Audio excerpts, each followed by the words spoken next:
Good morning, everybody, and welcome back to the first Tech Talk in a very, very long time.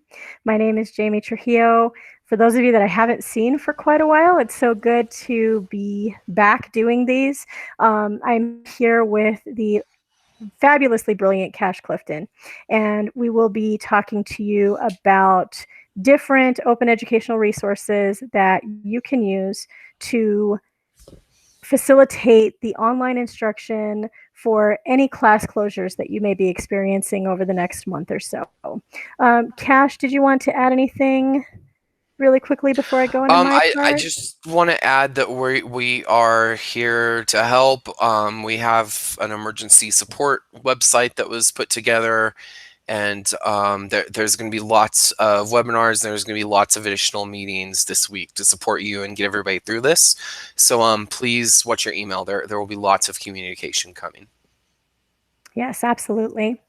So I just want to say, and I know this is being recorded, so if you guys aren't able to watch it live, you can of course come back to it, or if you are watching it live, you can watch this again to look at the different resources that are available. They are going to be on a link that's available to you. But I do have to say that I am on a different device right now, and it's still saying that it's waiting for the stream to begin. So I'm going to just come back over here, and it says that we're live streaming, so I'm just gonna leave it alone and hope that everybody that clicked on the link is able to see it. But what we're going to start off with is just how to create a Google Meet so that you can do live online classes. I'm actually going to be doing these for our new student orientations for Albuquerque Adult Learning Center twice this week, and Cash facilitated one today with his students. So it's really a simple thing to do. It's a great way to stay connected with your students at a distance, even when you can't see them in person. So just to get started, you do have to create the Google Meet using Google Calendar. So I pulled up my Google Calendar here, and it doesn't matter when you want to hold the class, but what you want to do is just double click on the day that you want to have your class. And you would just create it like a calendar event. So I'm just calling this class for test run. You want to uncheck all day unless you happen to be running this all day, but highly doubtful. You're going to pick your start and end times. It is defaulted to 30 minutes. So if you have an hour and a half class or 2-hour class, you can just set that. And then what's really important is right over here on the left, it says add conferencing. What you need to do is click on that down arrow and choose Hangouts Meet. It will automatically create a link for you so that your students can access that meeting at that time. Now you have two options to run your classroom. You can either have it be a Google Meet where people are allowed to ask questions and participate in the moment, and it would be this link. Now if you click on this drop down arrow, you will see that there are also another couple of options here. You have some phone numbers. You have a phone number and a PIN for people to participate using their phone if they do not have internet, or if they have a smartphone, they can download the Google Meet app, and I will show you what that icon looks like here in a second. Actually, it's right here. So they can download the Google Meet app. It'll show up like that with that icon, and they would just use that same link to join the meeting on their phone, or they can call in, especially if they don't have very good cellular data. The other option is to add a live stream.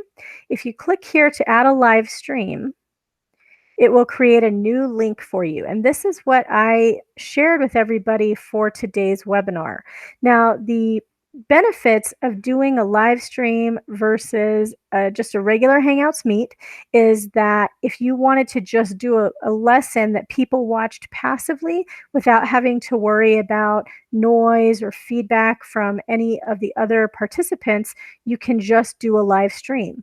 The live stream allows for up to 100,000 people to watch that at a time, which is huge, obviously. Now, because Google has expanded its Google Meet capabilities, you can have up to 250 people on the Hangout regularly. Cash is on the Hangout with me right now regularly, but you all are watching the live stream. So that's the difference. Of course, the benefits of being on the Google Meet is that you can have your students there to ask questions. The chat is available to them so that they can chat a question if they don't have a microphone or if their microphone is not working. And so if you wanted it to be a more interactive class, then you would use just the regular Meet link, which is right here at the top. So once you have that set up, you can even just remove the live stream. If you don't want to have the live stream option, it won't be there, but you can always add it and then you have that link. You can give yourself a notification if you want to. You can also add your students as guests so that they actually receive the calendar invite. So there are two ways to invite your students to a Google Meet. You can either copy the meeting ID, which is right here, and copy the phone numbers and email it directly to the students, or you can add them as guests using their NM Delta emails and then save it, and it will send them the notification via Google Calendar. So you have those two options. So once you click save, you see it's showing up on my calendar. If I click on it, there's my Meet information, both for the actual participating in the Hangouts Meet, the live stream, or joining by phone. And here is a copy button. So that makes it really easy for you to just copy that link to your clipboard and then paste it into your email if that's what you want to do. So if you did want to do a live stream, like I said, I don't think that there's a way for us to be able to have people chat via the live stream. They can also chat via Google Hangouts, which is the next thing I want to talk to you about. But just to recap really quickly, for a Google Meet, you have to set it up via your Google Calendar, and you would set it up with the date and the times, and then make sure that you add your conferencing and have your Hangouts Meet information. You can either copy that information to send via email to your students, or you can invite them via Google Calendar. So that is Google Meet. Now, once you have them in the Google meeting, what's really great is that, and this is going to cascade, so I apologize because I'm sharing my screen, but there is a way for you to record your meetings. I know this is going to be very hard to see, so I apologize. But on the bottom right side, you will have a more options button. You click on that, and right here where it says stop recording, it will actually say record meeting. When you click on that, you will get a notification to get everyone's permission for the recording. You just hit accept, and then it'll start recording. So if you wanted to put this video of your lesson onto Google Classroom after the fact, then you can record it, and then it'll be there for you. If you do have a live stream, you will have the option to live stream. Now, right now it says stop streaming because I'm streaming it. It would actually say stream, so, or live stream. So when you click on that, it'll give you that same message that you want everybody's permission, and then you hit accept and it will live stream. Now, once you stop recording your meeting, it will show up in your Google Drive. So I'm going to go over to my Google Drive really quickly, and you can see that I have this new folder called Meet Recordings, and your video for your Google Meet will be in there. It takes a little bit, like maybe a minute or two, for that to show up in your Google Drive. It will also be emailed to you. So then once you have that video, you can edit it if you want to, chop off the beginning or end if you need to, and then put it right into your Google Classroom, or share it via Google Drive with your students so that they can access your lesson if they weren't able to watch it live, which is what we're going to do now with this webinar if you aren't able to watch this live. So that is really, setting up a Google Meet in a nutshell as an instructor. If you have any questions about that or how to moderate a Google meeting, please feel free to contact me. You can send me a Hangout. You can send me an email at jamie@nmdelt.org. I will be happy to help you out with that. Another way that you are able to contact your students and keep contact with them is through Google Hangouts. Now, this is a little bit different because Hangouts is not a web meeting portal, although it can be used for it. If you hit video call, it's just going to take you to Meet. But really what it is for chat. So if you needed to keep up with your students, or if you're doing a live stream and you want to give them the opportunity to chat with you while you're doing the live stream, they can chat with you via Google Hangouts. And the way that you access Google Hangouts is by hitting your apps menu, and you have, of course, your Meet option, but then you have Google Hangouts if you just scroll down a little bit. So the last thing I wanted to share with you before I turn the mic over to Cash is just where to access some of our archived Tech Talks.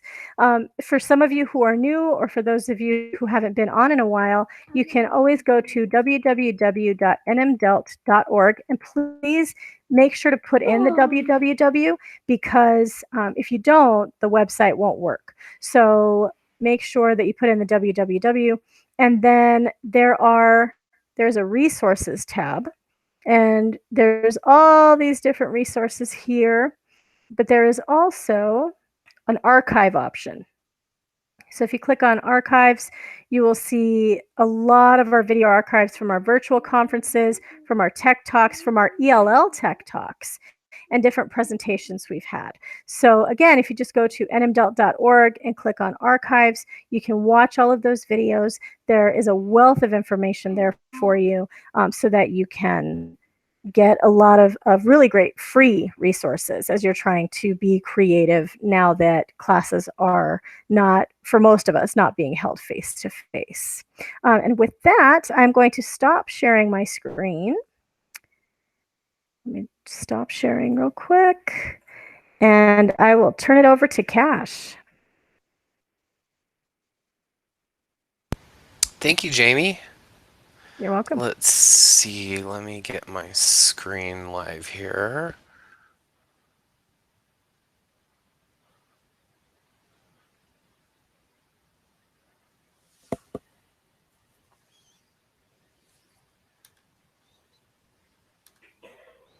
Okay, can you see my screen, Jamie? Yes, I can. Okay, fantastic. So good afternoon to those, or good morning, excuse me, to those watching live with us. So my name is Cash Clifton, and my contact information is here on the screen. Jamie shared that you're welcome to reach out to her earlier. You're more than welcome to reach out to me. So reach out to me through Google Hangouts, or reach out to me by email. Either one is good. So what I'm going to walk you through here is I'm going to walk you through this website that I built over the weekend. It's called New Mexico Adult Education Distance Learning Resources, for those who would rather remember some alphabet soup, NMAEDLR. And so really, if you're going to take one thing away from this website today, or this webinar today, excuse me, please remember this website here, tinyurl.com/NMAEDLR. So these are some resources to help get us through this transition to remote learning. So I'm going to click here, and that's going to take me here to this webpage. So this is designed for New Mexico adult education instructors, but most of the tools we're going to look at here are open education resources, and so that means they are open to anybody. So you come here to the website. Let's say you are very new to distance learning. Let's say you are very new to remote learning. Well, that's why I created up here, beginners, start here. So click here if you are new to this.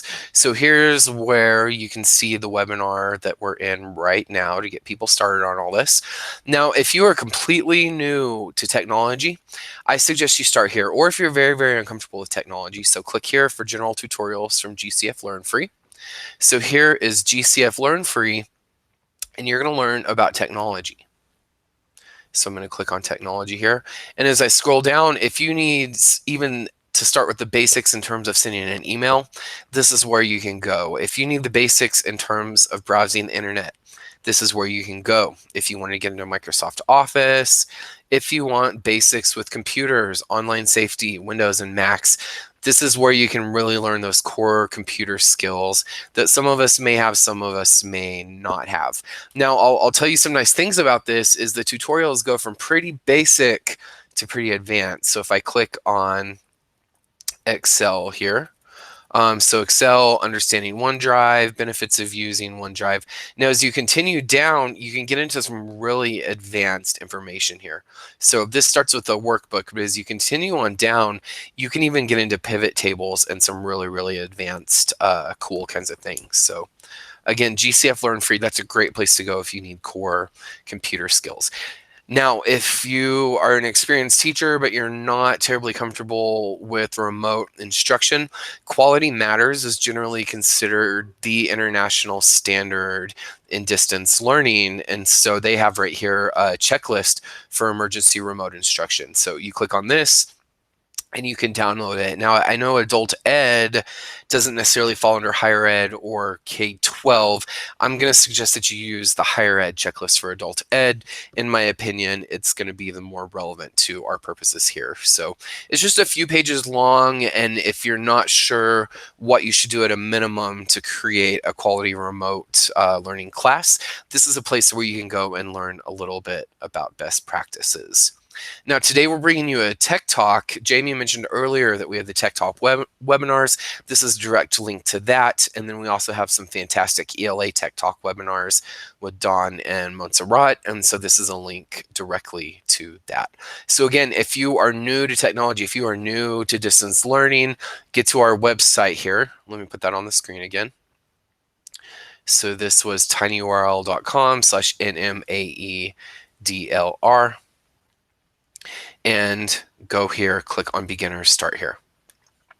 Now, we also have some curriculum resources, so don't feel like you necessarily have to reinvent the wheel. There's lots of great OER classes out there, lesson plans, free textbooks. There's lots of stuff out there. So I'm going to start here with OER Commons, one of my personal favorites, and you can look for really anything. You can look by subject, you can look for a specific lesson you're going to teach. I'm going to look for our colleague, the esteemed Dawn Dutton. And here I see some of Dawn Dutton's work. So here I can see his plate tectonics lesson, and I'm going to go ahead and view this resource. I'm going to jump to the lesson plan. And here I can see what Dawn put together in terms of a full lesson plan. So the idea here is to take these OER resources, make them your own, add to them, tweak to them, and then share them back on the OER community. So please don't feel like you have to start from scratch. There's lots and lots of great stuff out there already. And again, so that was OER Commons right there. The NROC network, they have lots and lots of resources. They're one of my personal favorites as well. So if we go here to courses and tools, you have NROC Math, English. EdReady is part of the NROC network. Hippocampus is part of the network. And here they have lots and lots of open education resources. So I'm going to click on Hippocampus, for example, and this is where I can learn all about hippocampus.org. That's a wonderful, wonderful website. So I'm going to go ahead and open that in my browser here.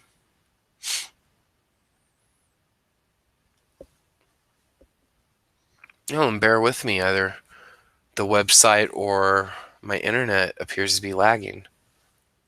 Let's see if a www helps. Okay, we are not going to go to hippocampus.org because there is apparently a lag there. I'm wondering if that's related to the influx of online learning. Here you can learn more about Edmonton Plato. So this is going to take you to the NMDELT website, and we have some really fantastic webinars down here to get a quick overview of Plato, and there's an in-depth Plato on Demand training right here that gets you certified if you would like to use the New Mexico Adult Ed version of Plato. So only if you are with New Mexico Adult Ed, we can get you access to a pre-existing account. So that wouldn't be an additional cost for your program. Here you can also learn about EdReady.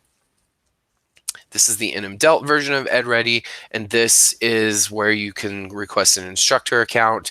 You can see our homepage. If you're not familiar with EdReady, there's a great instructor guide here, and there's a quick start guide here. You can also learn about some pacing and some goal resources here. So EdReady is a great tool in terms of self-paced instruction. They have content for reading and math. And backing up to Plato, I should say, they have content for everything. They have reading, they have math, they have science, and Rock also has a very diverse set of subjects available, as does OER Commons. Now, coming along the top here on my resource bar, so I go to Classroom Resources. Here is if you want to learn about Google Classroom. So Google Classroom is a great supplement for a learning management system. I've even seen people use it as a learning management system. It can be a great way to keep your class organized. That's a wonderful OER tool. Now, Google is making lots and lots of additional features free temporarily, at least over the next couple of months. So here's an article where you can learn more about what Google is making free and available as part of the COVID-19 response. Now, if you're new to online learning, I do suggest having some sort of netiquette policy. So this takes us to the NMDELT website. Netiquette is etiquette in terms of interacting online, in terms of discussion. And I do suggest having that conversation with your students up front, maybe even consider sending them a formal policy. And here are some resources and some sample policies there as well. Please also be mindful of FERPA. If you are recording videos and things like that, FERPA still applies to distance and remote learning. If you're unsure about how to handle FERPA, I suggest talk to your director or dean about those kinds of issues. And finally, I have some student resources here. So I know our students have a lot going on. So here's the number they can call for childcare, food, supplies, or even loss of income. So if you haven't heard already, there is some laxing going to the unemployment laws temporarily due to the state of emergency. If you'd like to know more about that, you can learn more by visiting the Department of Health's COVID-19 website here. Now, the FCC, the Federal Communication Commission, they are working on some policies to help keep Americans connected online. We know equity of access is a big issue. I was talking to a student a couple of days ago who lives in a rural area, the East Mountains, out here east of Albuquerque, where there isn't broadband internet, but there is 4G. That student was able to call their cell phone provider and get some of the restrictions lifted. So the cell phone companies, from what I've been told, are being pretty flexible in terms of helping students get data, and I know the FCC is working with them on that. Now, if students don't have access to a device, one resource that can be helpful is everyoneon.org. Sometimes this can help get students access to things like Chromebooks at little to no cost. So that's a great website there. And for people who don't have internet access, there are some reduced cost internet programs available. So this is Internet Essentials from Comcast. I linked Comcast on here directly because they cover so much of New Mexico, so the coronavirus measure. If you're out in eastern New Mexico, I was reading this, it looks like Suddenlink has a similar program, so wherever you are in the state, there's a good chance that there's going to be some sort of either free or reduced cost internet access. That said, I do realize there are parts of the state that don't have internet at all, and so we do still have these huge issues with equity access in the state. But this is designed to be a few things that can give you some information about resources that are available.